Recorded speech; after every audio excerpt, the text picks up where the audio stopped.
Hello mga Beshwaps! Good morning! Ang ganda ng ngiti ko at nakabihis na ako mga Besh. Alam niyo yan, pag nakabihis tayo ng ganitong pormahan, pupunta tayo ng city at mainit. Wow! Nakaskirt ako, sabi ni Opa. Hindi daw ba ako lalamigin? Talaga naman parang may tatay din ako eh. Ano? Binigyan ako ng baon. Yun yung pinakamasayang part doon. A few moments later. So, andito na nga ako sa stasyon ng tren. At mag-aantay tayo ng 18 minutes kasi 8:24 pa yung 9:24 pa yung aking train.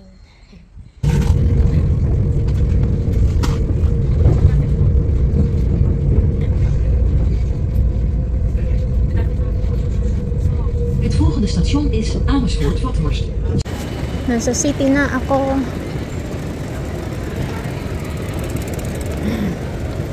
Tingin tayo ng sasakyan natin. Ayun, nandito na ako sa Utrecht Central at 28 minutes pa ang aking aantayin mga Beshwaps. So, uupo muna ako dito, hanap ng afam, charot. Ano, ang daming afam. Mamili lang kayo. Oo, diba?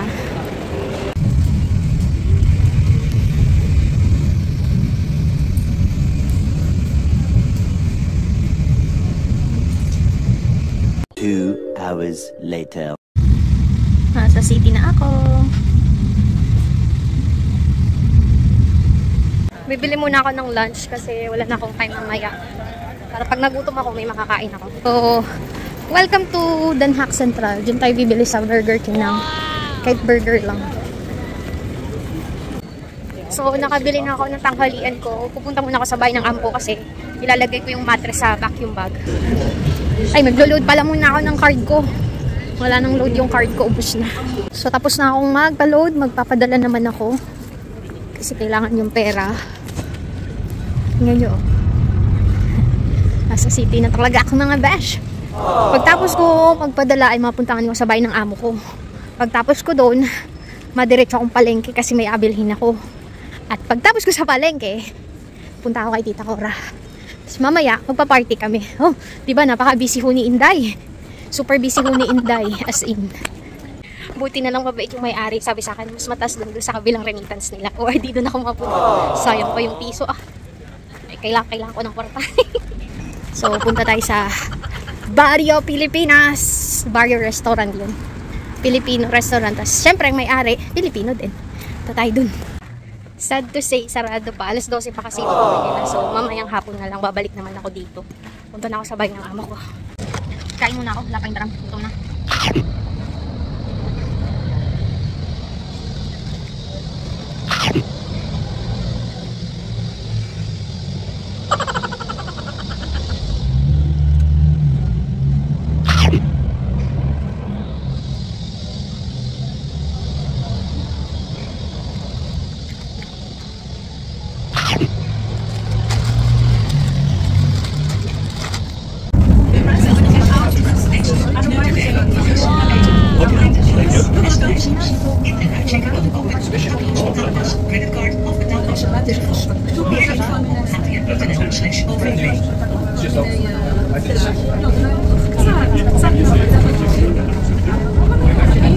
Ito ang Peace Palace. Kapitbahay ko lang siya dati. Ngayon, grabe, kailangan ko pang dayuhin.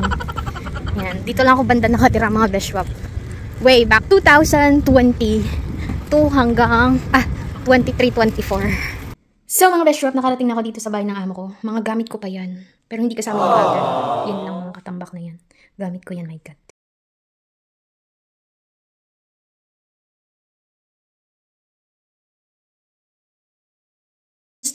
Na-stress ako ng very light. Hindi pwede yung pamili ko online. Kainis. So, ayun. Ako mga gamit at papel. Aalis na ako. Mamalengke na lang ako. Ay, ako. Iwan ko na lang to, my God.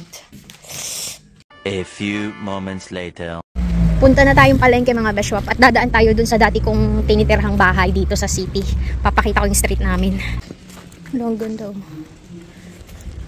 Dito ho sa city, marami kang mapupulot na basurang mapapakinabangan pa. Katulad ng tinapon ko. Pwede pa yun. So, kakaliwa tayo doon. Yan. Kakaliwa tayo. Tapos doon na yung street namin dati. O, diba? Madalas ako dito makapulot ng basurang magaganda. Yes, ito na ho yung street ko dati mga besh. 2 years din akong tumira dito. Madadaanan natin yung bahay ko. Dito ako dumaan kasi shortcut na lang ako papuntang palengke para isang sakayan lang. Titipid kasi akong pamasahe. Ganda ng street namin dati, no? Medyo mayayaman kasi nakatira dito mga besh shops. Malapit na tayo sa bahay namin. Este bahay ko pala dati. Nakita nyo ba yung may halaman na yan? Yan dyan. Dyan ako dati nakatira. Hindi ko kasi pwedeng ipakita eh. Sabi ko dadaan ako, wala daw sila. Eh di wag. Dito naman yung bahay ng dalawa kong alaga, magkapatid. Nakakonect pa rin ako sa wifi nila. Tapos yung sunod, dito. Dito ba yun? Ay, dun sa kabila. Ah, dito nga. Yung kambal naman na dalawang lalaki. Ay. Diyan sa park, ngayon ako dati nagpapalakad ng aso namin. Yung alaga ko dun. Maraming mga restaurant dito kasi malapit to sa may sentrum. Like 15 minutes walk lang. Kaya medyo marami pang mga shop, tsaka may mga hotel din dito, tsaka restaurants. Alam nyo ba mga best shop, 2 years ko din itong nilalakad, papasok at pabalik, pauwi. 2 years kasi ako tumira dito sa area na to. Tapos yung 3 years ko, palipat-lipat ako ng ibang lugar. Pero dito matagal. Ay, cute ng pusa. For the sake of vlog, my God, kahit mabigat. Sige, hala. Maitor ko lang kayo mga besh. Dati umulan, bumagyaw, papasok ako, maglalakad ako kahit na may yelo. Ganun ako kasipag. So, tatawid lang tayo dyan. Tapos, mga 3 kanto. Yun na. May kasabay pa akong apang. Kuya, saan ka punta? Char. Shoutout nga pala kay Patricia Carillo. Para sa'yo to, Bex. A few moments later. Pahinga muna si Inday sa park, ang pagod. Wala lang naman isang kanto na lang pala. Tapos ito park to, dati ko itong dinadaanan papunta sa work every Thursday and Friday. Daming bata dito. Playground. Lakad na ulit mga besh wops. Papunta sa palengke. Yan, so ito yung tram or way papunta sa palengke. 8 minutes pa. So dito muna ako sa favorite spot ko. Favorite spot ko to dati. Pakita ko sa inyo. Oh. Di ba ang ganda? Ito sa kabila. Yan. Dun sa gawin yun, dun yung mga work ko dati, 3. Volgende halte, next stop, Delftslaan.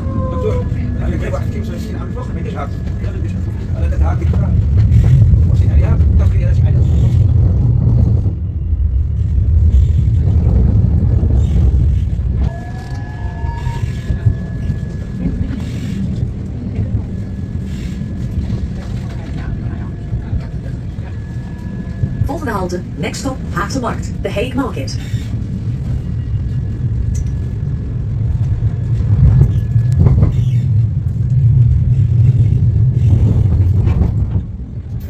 Welcome to The Hague Open Market. So Monday, Wednesday, Friday, Saturday lang sila open. So dito ako sa pinakadulo kasi bibili ako ng shrimp. Daming tao. Lahat mabibili mo dito, murang-mura. Ang laki ng patatas, grabe. Dito tayo sa mga fish. Shrimp lang naman ang bibilin ko. Sarap. Ito yung shrimp.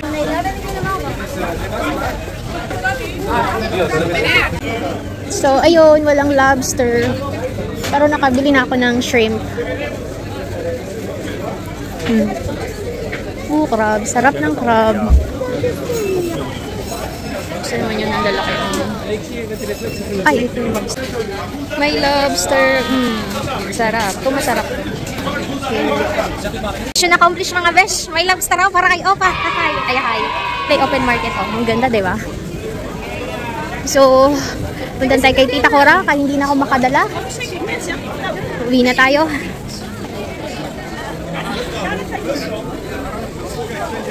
Pagoda si Inday. Hindi na ako nakapag-video sa loob ng palengke. Bandang huli kasi ang pagod na. Ang dami kong dala pang bigat. Tapos may nag-aaway pa. My God. Punta na kay Tita Cora. A few moments later. Mga besyo, chocolate. Ulit ko. Dito kasi sa waiting area, pwede mong ilagay kung hindi mo na gusto. Later. So, hello mga besh wops at kabayan. Ari ay nung Sabado pa ng hapon. 6:00 na huya ng gabi at kami ay papunta na sa party. Syempre, nag-asikaso pa ng mga bagay-bagay bago pumunta sa party. And natagalan kaming kumuha ng taxi. As in, nire-reject nila kami dahil marami kaming bit-bit. May mga dala kaming ulam at gamit. Siyempre, pag may parting Pilipino, may pagkain Pilipino. So, kaya kami nalilate. Pasensya na ho. Pero, masaya. A few moments later.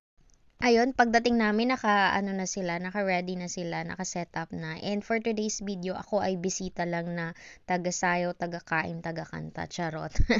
So, ayun, kumain na ako. Syempre, hindi mawawala dahil nagutom ako. Kumuha ko ng adobo, pansit, laing. Masarap yung laing. At nag-uwi pa ako, mga beshwap. Nagdagdag pa ako ng kanin dyan kasi ang sarap talaga ng pagkakaluto ng laing. Hindi ako mahilig sa laing pero dito masarap. Then, ayan, nagra-raffle mga beshwaps. Kada ho kasi party dito may paraffle para naman may kasiyahan ang mga Pilipinong mauwi. Alam niyo na, para parang fundraising, ganun. Tapos, syempre, di mawawala, mag-enjoy si Inday. Ay, kuha lang ni Ining, maraming salamat. O, diba? Yan ay kanta na Dancing Queen. Tapos, inaasar namin si ate na nasayaw doon. Hindi ko naman alam na ako'y kinuhaan ni Ining ng video. Salamat, Ining. Kahit saglit ka lang. Napakabait mo talaga, o, diba? Kaya ako nagparini ay ako'y masayaw at mag-enjoy. Pag ako in-invite mo sa party ay hindi ka lugi at ako'y talagang masayaw, makain, makanta. Kasi kaya nga party, hindi ka nandun para umupo, hindi ka nandun para manood. Pero syempre, iba-iba naman tayo mga tao. May kanya-kanya tayong pag-uugali. Pero ako ho talaga ay ganiri pag nag-party. Kasi kaya ka nga nag-party para mag-enjoy. At hindi mo pa baga sulitin ay napakalayo ng pinunta ay nilakbay ko 2.5 hours. Ano na baga ng pag voice over na rin? Pasensya na ho at nabubulol pa. Kagigising lang at kami ay yanong sarap ng tulog ni Opa. 2 oras yata ang tulog namin. Nakatulog siya dun sa baba sa upuan niya, ako naman ay dini sa taas. So, ari na yung pinaka last part. Hindi pala ba sarap mag-party pagka summer dini sa Netherlands at makamaliwanag pa ng alas 9, alas 8 na ng gabi, maliwanag pa. So, ari ho, maraming salamat sa migrante at sa aking mga kaibigan. So, that's all for today. The next day.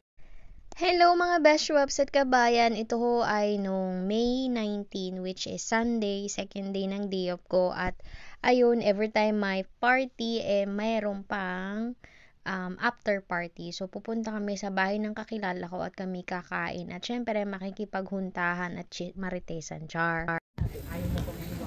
Second day of ni Inday. Gala na naman at makikikain at may nagmamaritisan dun sa tabi ko. Ayan. So, ayun mga beshwap, nakakamiss ang city, no? I just realized na paano ko kinaya yung mga bagay at mga pagsubok na naranasan ko dito sa city na 4 years or 5 years kong nilalakad araw-araw. Kaya siguro bumigay na yung katawan ko dahil sa bigat ng trabaho, and then at the same time, lakad sa umaga, lakad sa hapon, bigat na trabaho, and then samahan mo pa ng mga stress at mga bagay-bagay. Kaya yun, siguro binigay ni Lord na, sige, kailangan mo naman magpahinga. Binigay sa akin tong napakagandang trabaho kay Opa. And ito, as you can see, napakaganda po ng Den Haag Centrum. Ito yung pinakang center nila. And yun nga, since holiday, parang Pentecost something, merong event dun sa Centrum. Which every Saturday and Sunday naman ito mga besh. At napakaganda po talaga. Malilibang ka. A few moments later. Magsisimba daw muna kami bago kami dumayo ng kainan at inuman. Magbabawas ng kasalanan. So, ito yung mga dati dito ko nakatira. Ngayon, dinadaanan ko na lang, dinadayo ko na lang. Nakakamiss din naman mga besh, pero kung saan tayo kikita ng malaki, di dun tayo. Diba? 1 hour later. Ayun mga besh, tapos na magsimba, nakabawas na ng kasalanan si Inday, and it's a very good day today. The weather is very good. Medyo mahangin. Sana all. Diba? Yan, upham. Dito ginagawa yung Prince Duck or Princess Day sa area na to. I feel so blessed mga Beshwap nung Sunday kasi alam niyo yung simbahan na parang aksidente lang namin pinasok tapos yung choir, oh my God, para kang hinihili ng anghel at na inaantok ako sa sobrang sarap ng pakinggan tas nakakatayo ng balahibo na parang apakatagal kong hindi nagsimba kasi hindi ko alam ang simbahan dito sa bago kong lugar. And sobrang ayun, nakakamiss din talaga yung city and minsan nare-realize ko pag nandito na ako kay Opa. Sobrang ibang-iba yung buhay ko sa city at dito kay Opa. Pero okay lang, masaya naman kahit paano. At least nakikita at nakakasama ko yung pangalawang pamilya ko sa city. And alam ko na pag uuwi ako doon, meron akong matutuluyang tita Cora. At meron akong mga kaibigan na handang magpatuloy sa akin. So, kaya piliin nating maging mabuti at mabuting tao at mabait sa ating kapwa mga may libre doon. Hingi tayo.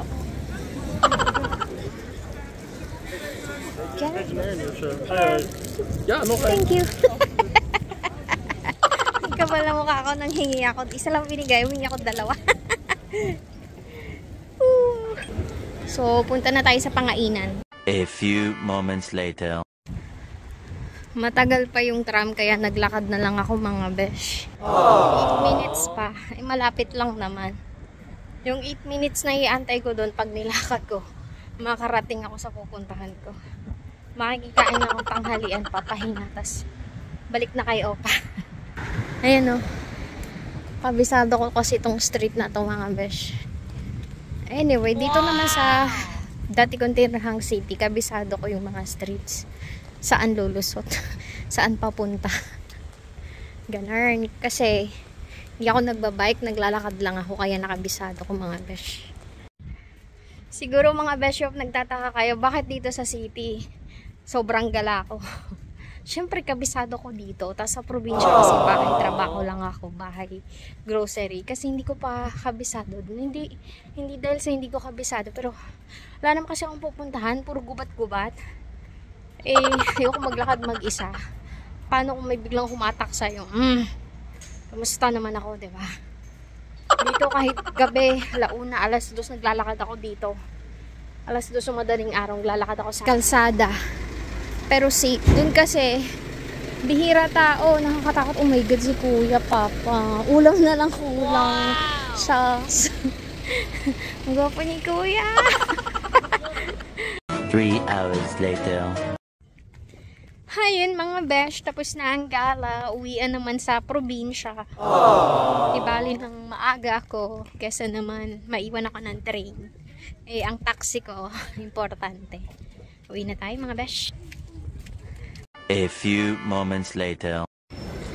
Ayun mga besh, Central Station na ako. So, kuhain ko na yung gamit ko. Meron kasi ditong parang locker na pwede mong iwan yung mga gamit mo. May bayad syempre, 10 euro for until 5. So, kukuhain natin siya. Ayan, nakuha ko na mga besh at ayun na yung sasakyan ko, itong malaki na to. So, ayun mga Beshwap, nasa train na ako at ako'y matutulog muna din. So, that's it for today's video. At maraming salamat sa pagsama sa akin sa weekend sa city. And don't forget to like, share, and follow mga Besh!